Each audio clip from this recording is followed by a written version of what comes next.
दोस्तों, क्या आज भी पुरी की इस जगन्नाथ मंदिर में स्थित भगवान जगन्नाथ देव का दिल धड़क रहा है? और क्यों कहा जाता है हर नए 12 या 19 साल बाद यहाँ पे जगन्नाथ देव का पुनर्जन्म होता है? और इस दौरान पूरा शहर को क्यों अंधकार कर दिया जाता है? और इस पुनर्जन्म के दौरान जगन्नाथ देव की मूर्तियों के अंदर ये जो असीम शक्तिशाली बोम्ब पदार्थों का स्थापन किया जाता है, क्या है इसके पीछे का रहस्य? तो दोस्तों, इन्हीं सभी रहस्यों का पर्दा उठाएंगे इस वीडियो में, तो वीडियो को अंत तक जरूर देखें। दोस्तों, पुरी की इस जगन्नाथ मंदिर में भगवान जगन्नाथ देव, उनके बड़े भाई बलभद्र और देवी सुभद्रा की मूर्तियां हैं। और इन तीनों मूर्तियों को हर नए 12 या फिर 19 साल की अंतराल में बदला जाता है और पुरानी मूर्तियां की जगह नए मूर्तियां स्थापन किया जाता है। और इन नए मूर्तियों को स्थापन करते समय बहुत ही धूमधाम से पूजा किया जाता है और इसको नवो कलेवर उत्सव के नाम से जाना जाता है।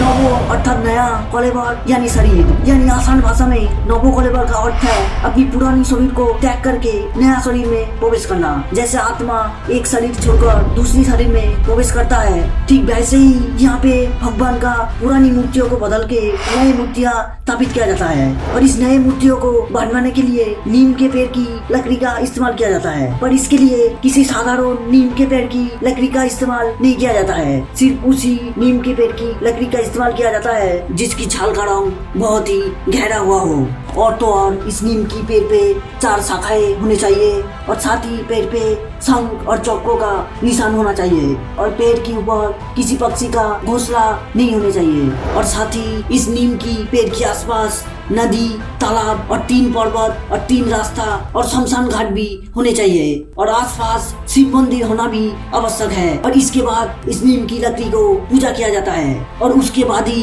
इन लकड़ियों से मूर्तियों का निर्माण किया जाता है। और इस मूर्तियों को निर्माण करने के लिए शिल्पकारों को बुलाया जाता है और शिल्पकारों को मंदिर के ऊपर किसी एक बंद कमरे में बैठकर मूर्तियों को निर्माण करना पड़ता है। और शिल्पकारों को एक कुछ दिन तक इसी बंद कमरे में बैठकर मूर्तियों को निर्माण करना होता है। और इस दौरान ना ही ये लोग बाहर जा सकते हैं और ना ही बाहर का कुछ खा सकते हैं। और इसलिए इन एक कुछ दिनों तक शिल्पकारों को मंदिर का प्रसादी खाना पड़ता है। और तो और इन शिल्पकारों के अलावा किसी को भी इस कमरे के अंदर आने की अनुमति नहीं है जिस कमरे में ये मूर्तियाँ बन रही हो। और इस एक कुछ दिनों के बाद जब नए मूर्तियाँ बनकर तैयार होता है तो इन मूर्तियों को मंदिर की गर्भगृह में लाया जाता है और इन नए मूर्तियों को पुरानी मूर्तियों की ओर आमने सामने रखा जाता है। और इस दौरान किसी को भी मंदिर के अंदर आने की अनुमति नहीं होती है और इस मूर्तियाँ की बदलने का विधि रात्रि के समय में किया जाता है। और इस दौरान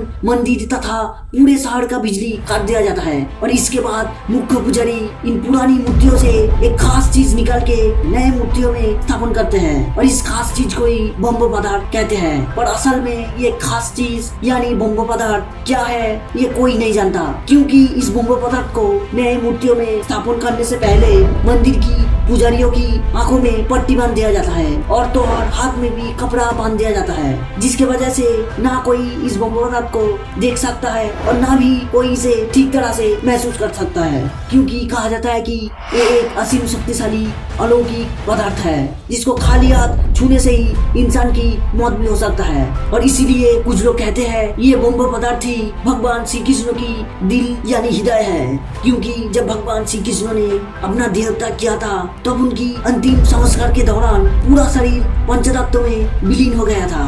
पर हैरान कर देने वाली बात यह है कि भगवान श्री कृष्ण का पूरा शरीर पंचतत्व में विलीन होने की बावजूद भी उनका हृदय पंचतत्व में नहीं विलीन हुआ। और इसलिए मान्यता है कि ये हृदय आज भी जिंदा इंसान की तरह धड़क रहा है और ये धड़कता हुआ दिल ही जगन्नाथ देव की मूर्तियों के अंदर स्थापित किया जाता है। और तो और एक बार एक पुजारी ने कहा कि मैं जब इस बम्ब पदार्थ को पुरानी मूर्तियां से बाहर निकाला, मानो ऐसा लग रहा था कि जैसे मेरे हाथ में कोई खरगोश उछल रहा हो, पर हाथ में कपड़े बांधने की वजह से मैं इसे पूरी तरह से महसूस नहीं कर पाया। और कुछ लोग ये भी कहते हैं कि ये बम्ब पदार्थ भगवान बुद्ध की एक दांत है जो भगवान बुद्ध की अंतिम संस्कार के दौरान मिट्टी में गिर गई थी और ये दांत कलिंग राज के पास थी और उन्होंने ही इस दांत को यहाँ पे रखे गया है। और कुछ लोग इसे भगवान विष्णु की शालिग्राम शिला भी कहते हैं और कोई लोग इसे ब्रह्मो यानी इस भगवान की शक्ति का एकमात्र रूप की तरह मानते हैं। पर असल में ये क्या है ये कोई नहीं जानता,